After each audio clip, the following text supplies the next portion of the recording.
Welcome UPSC aspirants, and this is Evision's online platform, Evision IS. आज के जो session है, ये सेशन आपको हेल्प करेगा यूपीएससी के बेसिक्स में कि यूपीएससी में आपको कैसे अपीयर करना है, क्या स्ट्रेटजी होना चाहिए, क्या क्वालिफिकेशन होना चाहिए और स्ट्रक्चर वगैरह वो सब। तो आइए, हमारे साथ है अदनान सर, जो यूपीएससी दे चुके हैं, यूपीएससी के मेंस तक पहुंच चुके हैं। तो इनके पास कुछ बहुत प्रेशियस और वैल्यूएबल टिप्स है जो आपको बताएगा कि कैसे आपको अप्रोच करना चाहिए यूपीएससी के एग्जामिनेशंस को। तो let's carry on to sir. So sir, आप बताइए कि कैसे क्या होना चाहिए। आप एक बार कि क्या यूपीएससी एस्पिरेंट्स को कैसे करके अपने आप को मूव ऑन करना चाहिए एग्जामिनेशंस को लेके, क्या उनका प्रिपरेशंस होना चाहिए। तो आप देखिए, फर्स्ट ऑफ ऑल क्या है कि ये जो है देश का सबसे बड़ा एग्ज़ाम है, तो इसमें जो भी बच्चे होते हैं वो काफ़ी फ़िल्टर रहते हैं ऑलरेडी पहले। सो बेसिकली देखिए, किसी भी एग्ज़ाम का जो मेन जो फ़ॉर्मूला होता है, उस एग्ज़ाम का स्ट्रक्चर सबसे इम्पॉर्टेंट होता है। अब काफ़ी सारा जो हाइप बना हुआ रहता है कि यूपीएससी को लेकर के कि हम सिविल सर्विस का पेपर्स का तैयारी कर रहे हैं, लेकिन आफ्टर 2 to 3 मंथ्स फिर ये प्रॉब्लम होना शुरू हो जाता है कि तैयारी तो शुरू की है, लेकिन कुछ एक गाइडेंस सही नहीं था कि स्टार्ट कैसे किया जाए, पढ़ा कैसे जाए। मैंने शुरू में ही बोला आपको कि देश का सबसे बड़ा पेपर है ये, और इसके बाद जब आपका सिलेक्शन होगा और लगभग 2 साल का जब आपका ट्रेनिंग चलेगा, तो काफ़ी आपको ग्रूम किया जाएगा कि किस तरह से देश को चलाया जाता है। आपके अंदर एडमिनिस्ट्रेटिव क्वालिटी जो है भरा जाएगा। और सबसे इम्पॉर्टेंट ये है कि जब जर्नी का शुरुआत होता है सिविल सर्विस का, तो प्री में, मेंस में, देन आपका इंटरव्यू में कई सारी चीज़ों का टेस्ट कर लिया जाता है। लेकिन सिलेक्शन होने के बाद जो भी एक्सपोजर आपका होगा वो प्रैक्टिकल रहता है। तो आप अपने माइंड को उस तरह से पहले सेट करना होगा कि हम सिविल सर्विस में क्यों जाना चाह रहे हैं। अब काफ़ी सारे लोग जैसे मुझसे भी बोलते हैं कि अलग अलग जो भी बच्चे रहते हैं कि सर मेरे पापा का सपना है, मम्मी का सपना है, मुझे बनना है। कोई अगर गांव के लड़के हैं तो उन लोगों का इस तरह का कुछ सपना रहता है। लेकिन फर्स्ट ऑफ ऑल आप ये चीज़ देखिए कि जिस सर्विस में हम जा रहे हैं, उस सर्विस का वांट क्या है, वो चाहता क्या है, और क्या उस सर्विस के लिए हम हैं कि नहीं है। क्योंकि काफ़ी बार 2-3 महीने का तैयारी हो गया, फिर लास्ट में फ्रस्ट्रेटेड होकर के फिर उसको छोड़ देते हैं, और देन फिर फाइनली बोलते हैं कि नहीं हो पाएगा, कोई और ट्राई करते हैं, एक्सक्यूज़ दे देते हैं नॉर्मली। तो इसीलिए मेरा जो पहला टिप्स है सिविल सर्विस को लेके, स्पेशली यूपीएससी के रिगार्डिंग, तो आप पहले एग्जाम को अच्छे से समझना इंपॉर्टेंट है। कई सारे जो बड़े बड़े टॉपर्स हैं, आपके साथ कुछ एक्सपर्ट लोग होंगे, गाइडेंस मतलब के वहाँ से ही आपको मिलना शुरू होगा। और इसके साथ साथ जब कोई फ्रेशर बच्चा रहता है तो वो बहुत ही कंफ्यूज रहता है। जैसे आपने कहा कि इस पार्टिकुलर प्लेटफॉर्म पे जो ये आपका पॉडकास्ट शुरू किए हैं, तो हो सकता है कि यहाँ भी कई सारे बच्चे होंगे ऑफलाइन बैच में या फिर ऑनलाइन बैचेस में, तो उनको भी बहुत सारा इशू होगा रिगार्डिंग। तो जनरली देखते हैं कि क्या क्या, जैसे आपका एज ए एस्पायरेंट क्वेश्चंस क्या है उसको भी सॉल्व करेंगे। लेकिन मेरा ये मानना है कि सिविल सर्विस का जो पेपर है वो एक इमोशन है फर्स्ट ऑफ ऑल, और इसमें आने से पहले आपको बेसिकली उसका स्ट्रक्चर, उसका प्लान बहुत अच्छा होना चाहिए, और कहीं ना कहीं गाइडेंस काफ़ी मैटर करता है। तो मतलब आप कह रहे हैं कि मेनली गाइडेंस अच्छा होना चाहिए इसके अंदर, एक यस, ऑफ अच्छा कोर्स। प्रिपरेशन जो होना चाहिए, इमोशनली होना चाहिए कि आपका यस, गोल सेट होना चाहिए पहले से, और फिर उसके बाद आप इसको अपियर करेंगे तो आपके लिए इजी पड़ेगा। Of course. गोल वाइज अगर हम इसको लेके यस, चले यस, तो देन इसका एक अच्छा मतलब आपको अप्रोच मिल जाएगा। Yes, yes. ओके सर, तो हमारे पास कुछ क्वेश्चंस है, हमने फिल्टर किए। एक बात और ऐड इसमें कर देते हाँ, हैं, बिल्कुल। मैं क्वेश्चंस फिर ले लूंगा आपका। प्लान के बारे में जो हम बात कर रहे थे, तो जनरली होता क्या है कि कोई भी एग्जाम है तो प्लान तो बनाना है। तो अब मान लीजिए आप अगर तैयारी शुरू कर रहे हैं और कई सारा कन्फ्यूजन है, तो उसको तो अभी हम लेंगे ही, जो आपका क्वेश्चंस क्वेरीज रहेगा। तो प्लान कभी कभी क्या होता है कि जैसे हमने मान लीजिए हम तैयारी शुरू किए और 1 महीने का मान लीजिए हमारा प्लान है, तो प्लान तो बना लेते हैं लेकिन उसको एग्जीक्यूट नहीं कर पाते हैं। काफ़ी सारे बच्चे ऐसे होते हैं कि शुरू शुरू में जब तैयारी शुरू करते हैं तो जोश और जुनून रहता है। हाँ, तो मेरे साथ भी ऐसे ही हुआ था। हाँ, तो 10-12 दिन तक अच्छे से पढ़े वो, उसके बाद 13-14 दिन के बाद वो ठंडा पड़ गए। तो ये यूपीएससी की डिमांड नहीं है। ओके। क्योंकि हमने पहले कहा कि ये बहुत बड़ा एग्जाम है, और इसमें क्या है, कंसिस्टेंसी मैटर करता है। और आपको भी पता है कि कोई काम अगर कंसिस्टेंसी से होता है तो वो बहुत परफेक्ट होता है। बिल्कुल। तो इस एग्जाम में प्लान जो बनाना भैया है, तो आपको शॉर्ट टर्म और लॉन्ग टर्म दोनों रखना होगा फर्स्ट ऑफ ऑल। और ज़्यादा से ज़्यादा ट्राई करना होगा अपना जो प्रोसेसिंग पार्ट है। प्रोसेसिंग मतलब जो डे वाइज जो आप चल रहा है। प्रोसेसिंग में थोड़ा ब्रेक डाउन कीजिए। प्रोसेसिंग मतलब जैसे मान लीजिए कि आज का दिन है, ठीक है। ठीक है। तो आज आपने कुछ ना कुछ छोटा सा प्लान बनाया होगा कि आज मान लीजिए कि आपको कुछ करंट अफेयर पढ़ना होगा या जनरल स्टडीज करना होगा, आंसर राइटिंग का एक प्रैक्टिस करना होगा, एक स्टैटिक प्रैक्टिस करना होगा, और उसके साथ साथ कुछ प्रीलिम्स बेस्ड क्विजेज लगाना होगा। तो ये प्रोसेसिंग हुआ। अब शुरू शुरू में क्या होता है कि हमने पहले बताया जोश में 10-12 दिन तक आप कर लेंगे ये सारा चीज, लेकिन उसके बाद ब्रेक हो जाएगा। प्रोसेसिंग मतलब प्लानिंग। प्रोसेसिंग का मतलब ये होता है कि कंसिस्टेंसी के साथ जो काम कर रहे हैं उसको थोड़ा थोड़ा प्लान वाइज जो है करना होगा आपको। और ये प्लान वाइज जब आप कर लीजिएगा तो यही प्रोसेस क्या होगा कि लास्ट में आपका जो है एग्जीक्यूशंस में हेल्प करेगा फाइनली। कहने का मतलब मेरा ये है ओवरऑल। बाकी जो भी क्वेश्चंस है उसको हम ले लेते हैं, और इसके साथ साथ बाकी जो मेरा भी एक्स्ट्रा जो एडवाइस होगा एज ए बिगनर जिनका तैयारी का शुरुआत है कैसे किया जाए, तो वो तो सब हो ही जाएगा ओवरऑल। अच्छा, तो सर जब हम इस पॉडकास्ट का प्रिपरेशन कर रहे थे तो हम कुछ इंटरनेट पेजेस पे गए, आर्टिकल्स पे गए, बहुत सारे वेबसाइट्स पे गए, तो कुछ क्वेश्चंस मुझे कॉमन मिला। एस्पिरेंट्स के क्वेश्चंस जो होते हैं वो कॉमन मिला कि जैसे कैसे स्टार्ट करना है, क्या सब होना चाहिए, तो वो सब मुझे कॉमन मिला। तो वो क्वेश्चंस मैंने नोट डाउन किया। कुछ क्वेश्चंस है, मैं आपसे ए 1 बाय 1 करके पूछता हूँ और फिर उसके बाद आप उसका जवाब दीजिएगा। Okay okay. ठीक है। तो पहला जो कॉमन क्वेश्चन मुझे जो मिला वो था कि सर स्ट्रक्चर यूपीएससी का क्या है। प्री का जो स्ट्रक्चर होता है, जब हम लोग प्री क्वालिफाई करने जाएंगे, प्री का एग्जाम देंगे, प्रिपरेशन लेंगे, तो प्री का एक्चुअली में स्ट्रक्चर ही क्या है, वो स्ट्रक्चर लोगों को नहीं पता। अच्छा तो अच्छा। स्ट्रक्चर के बारे में प्लीज हमें थोड़ा बताइए। बेसिकली आप प्री का स्ट्रक्चर पूछ रहे हैं या फिर पूरा यूपीएससी का स्ट्रक्चर पूछ रहे हैं? प्री का भी है, यूपीएससी के अंदर ही आता है, तो आप पूरा यूपीएससी का ही बता दीजिए ओके फिर। ओके।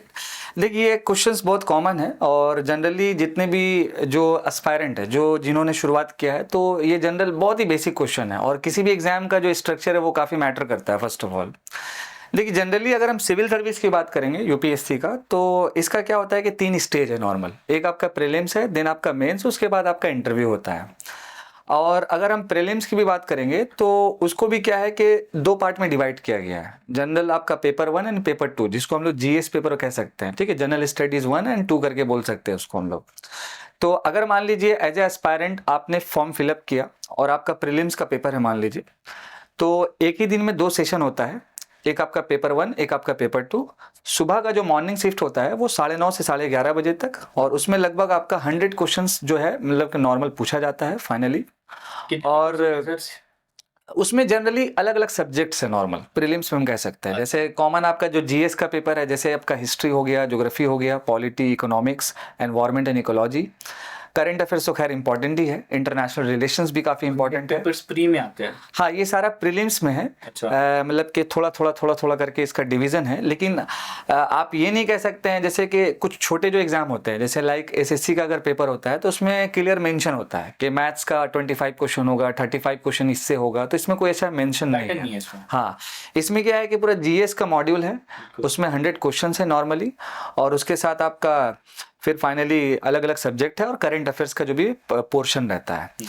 और ये सारा जो पेपर है आपका हिस्ट्री है, ज्योग्राफी है, पॉलिटी, इकोनॉमिक्स है, तो मेंस में क्या किया गया है कि इसको अलग अलग जीएस पेपर में डिवाइड किया गया है, ठीक है।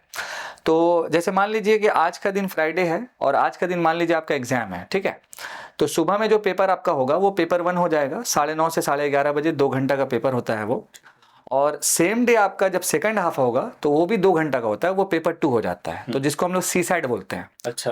आपको याद होगा जब आप इतना रिसर्च किए हैं तो अभी रिसेंट में जो 2023 का प्रीलिम्स हुआ तो उसमें क्या था कि सी साइड्स को लेकर बहुत ज़्यादा कंट्रोवर्सी हो गया था। हाँ, वो मैंने एडिट किया। हाँ, नॉर्मली तो सी सेट जनरली क्या है कि सिविल सर्विस एप्टीट्यूड टेस्ट, जिसमें जनरली मैथ्स, इंग्लिश और रीजनिंग रहता है, लेकिन सिविल सर्विस का जो यूपीएससी में जो आप सी सेट दीजिएगा तो उसका स्टैंडर्ड थोड़ा अच्छा रहता है, ये हम कह सकते हैं। रीजनिंग का कह सकते हैं या फिर इंग्लिश भी जो कह सकते हैं, उसका स्टैंडर्ड अच्छा रहता है।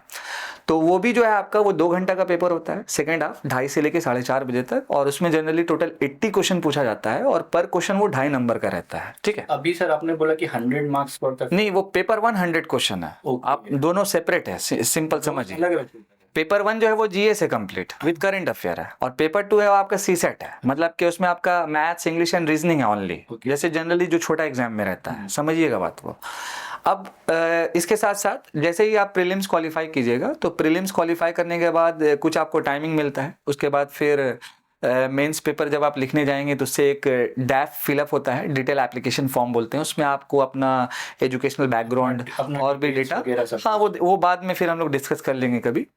और फिर फाइनली जब आप मेंस पेपर देते हैं तो मेंस पेपर में जनरली टोटल 9 पेपर होता है, और उस 9 पेपर में जो 7 पेपर होता है वो आपका मेरिट होता है, और 2 पेपर आपका नॉर्मल पेपर होता है जो लैंग्वेज पेपर हम लोग बोलते हैं। ओके। और उस 7 पेपर को हम अगर हम कहेंगे जो मेरिट पेपर है तो उसको जीएस में डिवाइड किया गया, लाइक GS1 हो गया, GS2, GS3 एंड GS4। तो और उसके साथ 2 ऑप्शनल पेपर है आपका। ऑप्शनल पेपर एक ही है लेकिन इसको 2 पार्ट में डिवाइड किया गया है। अच्छा। तो 4 + 2 = 6 हो गया, और एक ऐसे पेपर होता है, तो टोटल आपका 7 हो गया। बाकी जो 2 बचा पेपर वो आपका लैंग्वेज पेपर हो जाता है, पेपर ए और पेपर बी। लैंग्वेज पेपर में आप इंग्लिश जो कंपलसरी है चूज कर सकते हैं। मान लीजिए आप कोलकाता से हैं तो आप बंगाली ले लीजिए, हिंदी भी ले सकते हैं, या फिर हो सकता है कि आप साउथ इंडिया से हैं तो वहां पर आप मतलब अपना जो वर्नाकुलर लैंग्वेज है वो उसके अंदर है। हाँ ऑब्वियसली वो ले सकते हैं। Okay. तो कुल मिला के 9 पेपर्स हो गया मेंस पेपर में। ठीक है। लेकिन ये जो 2 पेपर है आपका लैंग्वेज पेपर वो जनरली क्वालिफाइंग इन नेचर है, और बाकी जो 7 पेपर है इससे आपका मेरिट बनेगा और कट ऑफ इसी से डिसाइड होता है। और अगर आप कट ऑफ क्लियर करते हैं देन आपका फिर फाइनली इंटरव्यू के लिए कॉल आएगा। आएंगे सर, कट ऑफ के ऊपर भी हमें कुछ कॉमन क्वेश्चंस मिले हैं। हाँ। कट ऑफ पे हम लोग आएंगे। तो हम लोग का सेकंड क्वेश्चन जो हमें कॉमन मिला। हाँ फिर आपका इंटरव्यू हो जाएगा। अच्छा। और इंटरव्यू होने के बाद फिर वो कंप्लीट हो जाता है, उसके बाद फिर आप ले सकते हैं। ठीक है। तो ये जो अभी जो और जो हमें कॉमन क्वेश्चंस मिले और भी हाँ। कुछ है, जैसे आप वो हम लोग को बता सकते हैं कि एक जो और भी बहुत ज्यादा कॉमन था, मतलब जैसे लोग कहते हैं कि बहुत सारे स्ट्रीम्स में, बहुत सारे गवर्नमेंट जॉब्स के स्ट्रीम में जो बहुत कंफ्यूजिंग है, जैसे करंट अफेयर्स। करंट अफेयर हमें सबसे ज्यादा कॉमन मिला कि करंट अफेयर कहाँ से पढ़े, कैसे पढ़े, क्या सही तरीका है, कैसे कर सकते हैं। तो सर ये प्लीज आप एक बार ये करंट अफेयर का प्रिपरेशन के ऊपर आप कुछ बता दीजिए हमें। देखिए हमारा जो ये पॉडकास्ट है जनरली सिविल सर्विस को लेकर के है, और आपका जैसे सवाल था कि बहुत सारा गवर्नमेंट एग्जामिनेशन होता है तो करंट अफेयर्स को लेकर के बच्चों में बहुत ज़्यादा प्रॉब्लम्स है, कैसे पढ़ा जाए, क्या पढ़ा जाए। ये क्वेश्चंस यूपीएससी वाले भी पूछ रहे हैं कि हाँ। हम भी कैसे पढ़े, हम लोग का अप्रोच क्या होना चाहिए। तो देखिए फर्स्ट ऑफ ऑल क्या है कि you have to very clear, मैंने शुरू में ही कहा आपको कि ये देश का सबसे बड़ा एग्जाम है, ठीक है। अगर मान लीजिए आप छोटे पेपर का तैयारी करते हैं, देखिए जॉब कोई छोटा बड़ा नहीं है, ये भी एक मेंशन करना जरूरी है, लेकिन फिर भी एज कम्पेयर टू यूपीएससी छोटा ही है वो। जैसे मान लीजिए अगर आप MTS, CHSL या फिर कोई बैंक का प्रिपरेशन कर रहे हैं तो वहां पर भी करंट अफेयर का जरूरत पड़ता है, डिमांड। लेकिन सिविल सर्विस का जो करंट अफेयर है वो थोड़ा सा डिफरेंट क्यों है वो हम बता देते हैं आपको। ये कंपैरिजन हाँ। थोड़ा सा आप कर लीजिए क्योंकि ये काफी ज्यादा देखिए पूछा भी जाता है। हाँ, करंट अफेयर्स में नॉर्मल क्या है सिविल सर्विस में कि जब भी कोई civil service aspirant current affair पढ़ता है तो वो करंट न्यूज की तरफ मत जाए। अच्छा। उस करंट अफेयर में जो न्यूज चल रहा है उसके इशू की तरफ जाना वो काफी मैटर करता है सिविल सर्विस पेपर्स पे। अच्छा, मतलब इसमें डेप्थ है। हाँ, क्या इशू है वो ज्यादा मैटर करता है। हम आपको एक एग्जांपल के तरह समझाते हैं। जैसे मान के चलिए कि भारत में मान लीजिए कि रोड एक्सीडेंट बहुत ज्यादा होता है, ठीक है ना। तो अब जो सिविल सर्विस एस्पायरेंट है उसके लिए ये इंपॉर्टेंट हो जाता है कि आखिर ये एक्सीडेंट जो होता है वो क्यों होता है, एक्चुअल में इशू क्या है, रीजन क्या है, ये जानना जरूरी है। ये आप समझ रहे हैं, आई होप हम जो कहना चाह रहे हैं, मतलब उसके बैकग्राउंड को जानना है कि एक्चुअल में हो क्यों रहा है और उसका सॉल्यूशन ढूंढना है। बिकॉज आप जब एज ए DM या IPS बनेंगे, IPS तो खैर लॉ एंड ऑर्डर देखता है, लेकिन अगर आप IAS जब बनेंगे तो आपके ऊपर एक डिस्ट्रिक्ट का पूरा भार रहेगा और कहीं ना कहीं पॉलिसी आपको बनाना रहेगा। और जब आप मान लीजिए कैबिनेट सेक्रेटरी बन जाएंगे तो आप समझ रहे हैं कि देश का सबसे बड़ा पोस्ट कह सकते हैं वो है। तो कहीं ना कहीं जब आप इस जर्नी की शुरुआत कर रहे हैं तो आपके अंदर एडमिनिस्ट्रेटिव क्वालिटी आना जरूरी है। तो इसीलिए कोई भी अगर करंट अफेयर चल रहा है तो उसका न्यूज इंपॉर्टेंट नहीं है, वो जो चल रहा है न्यूज उसका इशू मेन इंपॉर्टेंट है। और एज ए एडमिनिस्ट्रेटिव क्वालिटी मैंने जो बताया उसको सॉल्व करना काफी मैटर करता है। मतलब जो प्रॉब्लम मुझे दिख रही है, Yes. अगर मैं करंट अफेयर पढ़ रहा हूँ, मुझे प्रॉब्लम दिख रही है, तो वो प्रॉब्लम तो मुझे पढ़नी ही पढ़नी है, उसके डेप्थ के अंदर भी जाना, प्लस वो सॉल्व कैसे हो, ऑफ कोर्स मुझे उसके ऊपर भी ध्यान देना है कि अगर मैं उस जगह पे हूँ तो मैं उसे कैसे सॉल्व करूँ। ऑफ कोर्स, जैसे मैंने बताया ना कि अगर रोड एक्सीडेंट का प्रॉब्लम है मान लीजिए, तो रोड एक्सीडेंट्स के रिगार्डिंग भारत सरकार का क्या प्रोग्राम है राइट नाउ, कौन सा एक्ट है ना। रोड एक्सीडेंट जनरली बहुत तरीके से हो सकता है। एक तो होता है कि अगर गवर्नमेंट कुछ रूल्स रेगुलेशन रेगुलेशंस बनाई है, जैसे मान लीजिए कि हेलमेट है और भी चीज़ें हैं, वो हम उसको पहन नहीं रहे हैं, तो वो भी एक कारण बन सकता है। मान लीजिए कि कोई रोड का टेंडर दिया हुआ है किसी को और रोड का कंस्ट्रक्शन सही नहीं है, तो वो भी एक कारण बन सकता है कि रात का वक्त है, रोड टूटा फूटा है, तो वहाँ पर भी कई सारा एक्सीडेंट हो सकता है। देन आपका पुलिस जो लॉ एंड ऑर्डर संभालती है, तो हो सकता है ड्रिंक एंड ड्राइव का केसेस भी बहुत ज़्यादा है भारत में, तो उसके रिगार्डिंग भी जो है मतलब कि चेक करना काफ़ी इंपॉर्टेंट है, एग्जीक्यूट करना काफ़ी उसके इंपॉर्टेंट अंदर जो एंगल्स है, हाँ, जो भी एंगल है, एंगल्स के ऊपर ध्यान दे, हाँ। वो एंगल्स को पढ़े, हाँ। और वो एंगल्स को सॉल्व करने की हाँ। कोशिश करे, तो जाके फिर वो आपके लिए थोड़ी सफलता मिलेगी जब आप हाँ। एग्जाम अपीयर करोगे। और इसमें ये नहीं कह सकते हैं कि गवर्नमेंट हमारी कर नहीं रही है, कई सारा स्कीम योजना चला रही है, कई सारा जो लॉ है वो भी इम्प्लीमेंट किया गया है। अभी रिसेंट्स में मोटर व्हीकल्स एक्ट आया, काफ़ी अच्छा उसका रूल्स रेगुलेशंस है, लेकिन फिर भी क्या है कि लोगों को भी जो है उसको काम करना है। As a civil servant aspirant आपको ये सोचना है कि राइट नाउ चैलेंजेस क्या है, इश्यूज मेन क्या है, और उसका वे फॉरवर्ड काफ़ी इंपॉर्टेंट है। तो ये होता है सिविल सर्विस का करंट अफेयर। और अगर हम नॉर्मल एग्जाम की बात करेंगे तो वो फैक्ट बेस्ड होता है नॉर्मली। अच्छा। कि एनसीआरबी का डेटा था तो उसमें क्या हुआ, कौन सा स्कीम आया था, कौन सा प्रोग्राम आया था, डेप्थ में नहीं जाना, हाँ, उतना ज्यादा नहीं जाना, बस वहाँ पे जो क्वेश्चंस है फिर इन द ब्लैंक्स टाइप, अगर उसमें कोई डिटेल है वो डिटेल पूछ लेंगे, और वो बस नॉर्मली, हाँ, बस यही है आपका फर्स्ट ऑफ ऑल। तो और भी कुछ क्वेश्चंस है सर, हाँ, डिस्कस कर लेते हैं। हाँ, ठीक है। सर एक क्वेश्चन है, मुझे इंटरेस्टिंग लगा काफी, कि what are the books which I should read for pre and mains. UPSC examinations में मुझे कौन सा ऐसा बुक्स है जो मुझे पढ़ना चाहिए, जो मुझे एग्जाम में बहुत ज्यादा हेल्प करेगा? देखिए, ये क्वेश्चन काफ़ी इंटरेस्टिंग भी है, क्या कि हम जब कह सकते हैं कि हमको हंसी क्यों आ रहा है मालूम है, कि जब हम ऑफलाइन में क्लास ले रहे थे तो बच्चों को ये सवाल इतना ज़्यादा था जिसका कुछ कहना नहीं है, और ये आपको ऑफलाइन में क्वेश्चंस ज़्यादा मिलते हैं? हाँ, ज़्यादा मिलता है। अच्छा। और इसीलिए थोड़ा सा हंसी आया। और अगर हम जनरल पर्सपेक्टिव की बात करेंगे बुक्स के रिगार्डिंग, तो देखिए फर्स्ट ऑफ ऑल क्या है कि एक बच्चा था ऑफलाइन में, और वो क्या बोला मालूम है, बोला सर मेरे फादर मालूम है क्या बोले हैं कि यूपीएससी का मतलब है कि जितना आसमान के नीचे चीज़ है सब कुछ पढ़ देना है, मतलब कि कंप्लीट इंटायर दी रूफ, जो भी चीज़ें हैं सबको पढ़ देना है, ठीक है। लेकिन आप ऐसा समझिए कि अगर हम बुक्स के बारे में पूरा अच्छे से अगर आपको बताएंगे, तो देखिए एक तो जो बेसिक बुक है वो एनसीईआरटी का होता है, वो काफ़ी आप अपने कॉलेज से भी सुनते होंगे जिसके साथ आप प्रिपरेशंस कर रहे हैं या फिर आप फ्यूचर्स में करेंगे मान लीजिए। तो अगर हम एनसीईआरटी को काउंट करेंगे, बेसिक बुक जो फाउंडेशनल बुक होता है, और उसके बाद स्टैंडर्ड बुक्स को काउंट करेंगे, और देन फिर फाइनली ऑप्शनल बुक्स को काउंट करेंगे। सर मैं आपको रुकना चाहूँगा, जैसे आपने एनसीईआरटी का, जैसे बहुत सारे मतलब जो फील्ड्स होते हैं उसमें खुद वो इंस्टीट्यूशन बुक्स प्रोवाइड करते हैं, तो क्या यूपीएससी बुक्स भी प्रोवाइड करती है कुछ, या कुछ? देखिए, यूपीएससी एक संस्था है सबसे पहले बात। अच्छा। सिविल सर्विस का जो एग्जामिनेशन कंडक्ट होता है वो यूपीएससी करवाती है, यूनियन पब्लिक सर्विस कमीशन। अब जैसे हमारा जैसे इंस्टीट्यूट है, अब इसके रिगार्डिंग क्या है कि मतलब यहाँ पर भी कई सारा मटेरियल्स है जो प्रोवाइड किया जाएगा, तो हम आपको पहले एक बता देते हैं स्टैंडर्ड बुक्स के बारे में, तो थोड़ा सा ये आपका क्लियर हो जाएगा। अच्छा। जैसे हमको लग रहा है कि आपका कंफ्यूजन है कि यूपीएससी ही बुक्स देती होगी, या उन्होंने क्लियर मेंशन किया होगा, मेंशन किया हाँ, होगा। हाँ। नहीं, देखिए वो ये मेंशन किया है कि ये सिलेबस है। अच्छा। ठीक है। और इस सिलेबस के रिगार्डिंग या इस सब्जेक्ट्स के रिगार्डिंग जो एक्सपर्ट है, जो बुक्स एक्सपर्टाइजेशंस में है, बस उसको फॉलो करना है फर्स्ट ऑफ ऑल। अच्छा। और सबसे जो कोर बात है कि आप सरकारी नौकरी के लिए जा रहे हैं, और इसको तो नौकरी हम नहीं बोलेंगे, ये इमोशन है, नॉर्मल इमोशन। तो जब आप सरकारी में जा रहे हैं तो सरकार का जो बुक्स होता है वो एनसीईआरटी का बुक होता है, हम तो जनरली यही बोलते हैं, और एनसीईआरटी बैकबोन है फर्स्ट ऑफ ऑल। तो मैं एक छोटा सा पॉइंट ऐड करूंगा कि आपने जो कहा कि बुक्स कितना पढ़ा जाता है, तो मैंने आपको बोला कि अगर आप एनसीईआरटी बुक्स, देन आपका फाउंडेशनल बुक प्लस आपका स्टैंडर्ड बुक्स प्लस आपका ऑप्शनल बुक और एसे का बुक, अगर आप पूरा कंप्लीट जोड़ दीजिएगा तो लगभग 65 से 70 बुक आपको पढ़ना पड़ेगा। तो जनरली कई सारे स्टैंडर्ड बुक्स है, जैसे कि मैंने बताया आपको कि एक एनवायरनमेंट एंड इकोलॉजी का काफ़ी स्टैंडर्ड बुक्स है, कभी उसके साथ साथ एनसीईआरटी काफ़ी मैटर करता है, स्टैंडर्ड बुक्स भी है। और लक्ष्मीकांत जी का बुक काफ़ी पॉपुलर बुक है इसमें, लेकिन कुछ बुक ऐसा है जो प्रीलिम्स में हेल्प करेगा, कुछ आपका मेंस में हेल्प करेगा। जनरली मतलब सर बुक का जो लिस्ट है वो काफी लंबा होगा, ऑफ कोर्स, क्योंकि बहुत सारे पेपर्स है, बहुत कुछ है, तो ये तो हमें एक सेपरेट वीडियो में ही कवर करना पड़ेगा। Of course. तो फ्रेंड्स हम लोग आएंगे एक सेपरेट वीडियो लेके, जिसके हम लोग बुक्स रखेंगे, बुक्स कैसे पढ़ना है, क्या पढ़ना है, स्ट्रेटेजी क्या होना चाहिए, बाकी सब। तो अभी हम इस वीडियो को यहीं सम अप करते हैं।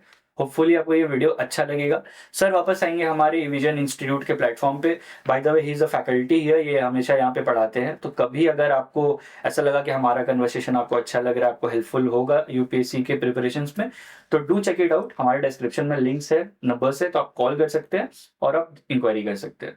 तो यहाँ पे सम अप करते हैं। Thank you sir, thank you thank you. Friends.